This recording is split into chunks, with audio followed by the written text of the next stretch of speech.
if you look at and so they say, we talked to 75 of them. Well, you look at the Fortune 1000, right? It's it's a power law. It's very skewed. So just a handful of companies spend almost all the money, and the tail spends very little money. So if you're talking to, company number 200 to 1,000, they're really not moving the needle, whereas companies, 0 through 50 are really the ones that are making it happen. So that's an example of something that sounds superficially quite impressive, but unless you understand the actual contributions of the companies, you're going to get a misread on the situation. Yeah, I think that's a really great example. Are you ready to get serious about trading? Then join Tasty Trade, Investopedia's best platform for options trading in 2026. Stocks, options, futures, and more. Tasty Trade has everything you trade, all in one platform. Get low commissions, including zero commissions, upcoming earnings reports, and more. Tasty Trade's stellar trade desk team offers live support during trading hours if you need it. Visit or sat on the sidelines because your account balance fell too to big caps, ETFs, and limited time to reach the profit target. Notes to start trading with Trade the Pools. And I can be very indecisive sometimes, which is quite annoying.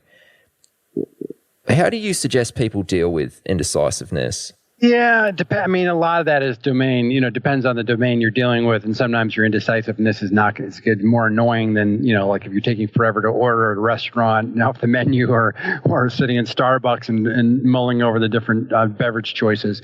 But, the key question is, do you need to move or not? And, there are little simple techniques on things if you do need to move.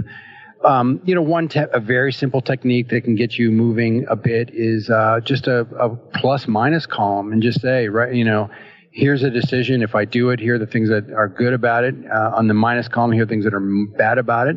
And as you enumerate those things, you try to cross off in equal proportion the things that are equal of significance. And whatever you're left with basically says yay or nay, right? So you're forcing yourself to quantify the decision in that fashion. So that might be one way to do that. So, I don't know if there is a great answer to that, but that's one simple technique that tends to get you moving, get you thinking, and get your mental juices flowing so you can get off the fence and do something.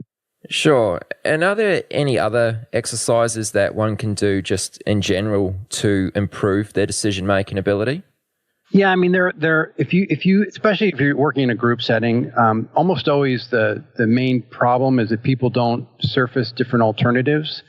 So to the degree which you have techniques to surface alternatives, that's very effective, especially in group settings. One example of that is a concept called a pre-mortem that was developed by a psychologist named Gary Klein. So we all know about post-mortems, so the patient has died or some adverse outcome, and we try to learn from our mistakes. We give them the information. We think about what we could have or should have done differently. A pre-mortem is actually a quite different exercise. It says, let's pretend we've actually made a decision today, some investment, for instance, and then we launch ourselves into the future, so now it's March of 2018, and we pretend this decision turned out very poorly, very badly. And then each of us individually writes down why that decision didn't work out.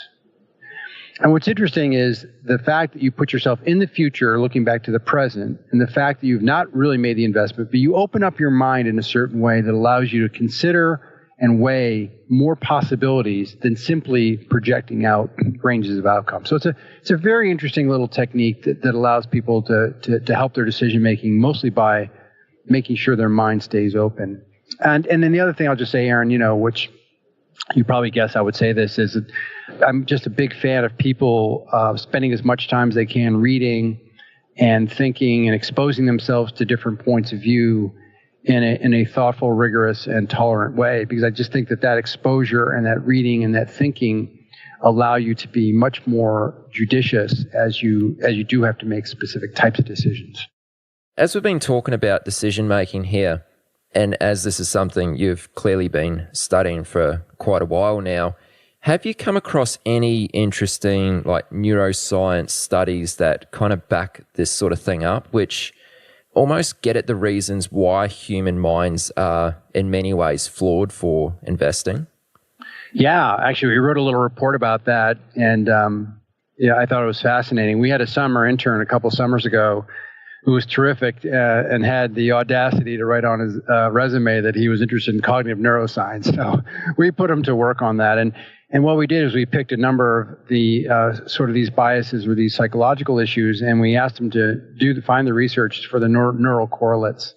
So I'll give you one example on this, which is a fascinating one. The fancy term for it is hyperbolic discounting.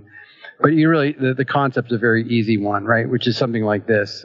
If I ask you, for example, if I say, hey, Aaron, would it benefit you to lose a couple pounds? You go, yeah, I could be a little bit trimmer, maybe. We all think that a little bit.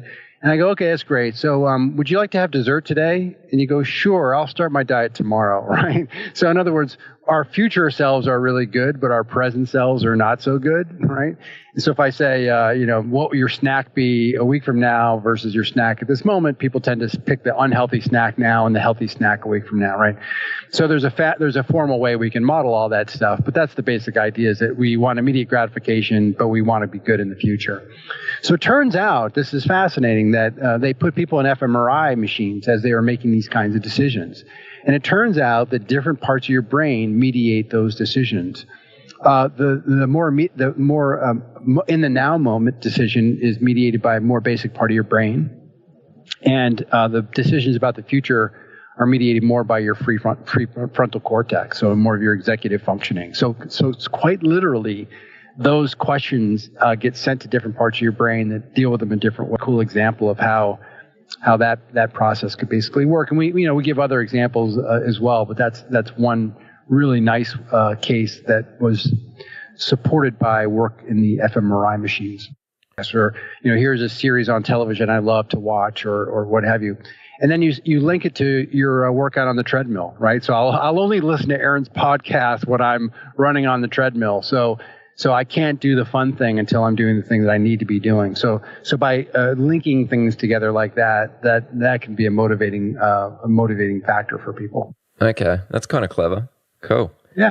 In a talk you gave, you spoke about the brain creating narratives also. Can you speak about this a little more? Yeah, I find this to be absolutely fascinating. The work that I rely on a lot for this is by a neuroscientist named Michael Gazzaniga, and he's most famous for his work on split brain patients. So these are people that have had debilitating epilepsy, who have failed all their treatments, and really as a last-ditch effort, neurosurgeons go in and section the corpus callosum, so the bundle of nerves between the two hemispheres of the brain. And by the way, I should tell you that people feel better after it, so it helps them. But more importantly, for our discussion, it leads to an amazing experimental condition where scientists can figure out modularity. So what's happening in your left hemisphere and what's happening in your right hemisphere. And to make not a long story short, a longer story shorter, what they found is in the left hemisphere of your brain is a module they call the interpreter. And the job of the interpreter is to link cause and effect. So Aaron, if I throw some outcome at you, some sort of effect, your mind is going to demand some sort of explanation for it, some sort of a cause. It's like an itch that demands to be scratched. And once you come up with that cause, even if it's not particularly good, it closes that loop and the interpreter moves on. And in fact, Gazzaniga wrote a book last year, and it's a very, maybe 2 years ago, it was a very poignant part of the book where he says basically, this is the feature that distinguishes humans from other species above all else, which is really fascinating. So the point is, we love stories, we love narratives, and I mentioned a few moments ago this idea of the inside-outside view and reliance on base rates and sort of historical performance to guide your future. The problem is, if I give you a statistical answer to something, it comes across as pallid. It's not lively. If I tell you a story, it's vivid. Cause and effect are built into it. It's much, much more salient and much more likely to get you to move. So in our world, even if we have all sorts of statistics and algorithms and numbers, it still, at the end of the day, it's the stories that move us. And that's really important to recognize, both as a communicator, but also as an ingester of information, that the stories themselves will tend to be more important to you and tend to encourage you to behave more than just a statistical argument.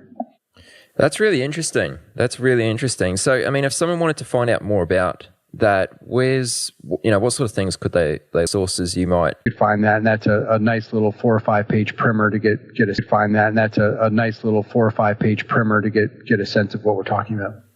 Before we move off the topic of decision making here, let's just do one more question. So, How can we learn from poor decisions instead of repeating them over and over again?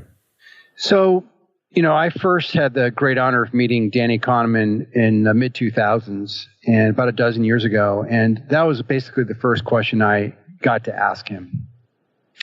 And his response was, the best way to do this is to keep a journal of your decisions. And it doesn't have to be fancy. So go get a very simple notebook, very simple pen. And when you write down, when you make a decision that's of consequence, write down what you decided, why you decided, what you expect to happen, and put down the date and time. And he said, hey, listen, if you're inclined, write down how you feel physically and emotionally about this decision, and just have that as a repository to go back and audit the quality of your decisions. Because the truth of the matter is, if you don't do that, we all fall for what's called hindsight bias, which is we start to think we knew what was going to happen with a greater probability than we actually did, right? And something called creeping determinism, which we start to believe the outcomes we see are the only things that could have happened. So you really want to fend off hindsight bias and creeping determinism. And by keeping a log of the quality of your decisions, I think that's the best way to do that. So it requires discipline. It's not hard. It's not expensive. It just requires discipline to do it. Now, the next subject, which I think flows on quite well from decision making, which I want to speak with you about, is process versus outcome. And I know you briefly mentioned this when we first started talking. When you talk about process being more important than the outcome, why is this the case? Help us understand. Yeah, so Aaron, I think that the important thing is that that's not true for all domains. So some domains that are pure skill domains, outcomes are perfectly indicative of what's going on. So, we've mentioned chess before, but a running race, something tennis match. For the most part, those are skill dominant games and the best player wins. And we don't need to worry about so much what was behind that. However, when you get into realms that are probabilistic, where there's a dose of luck in the outcomes, it becomes very important to focus primarily on process and not on outcome. And, I'll give you one example, and I opened one of my books with a story, but a good friend of mine is, a sports executive, and he's a fan of playing blackjack, and he's sitting at a table, and the dealer's just playing and dealing cards. And a guy at his table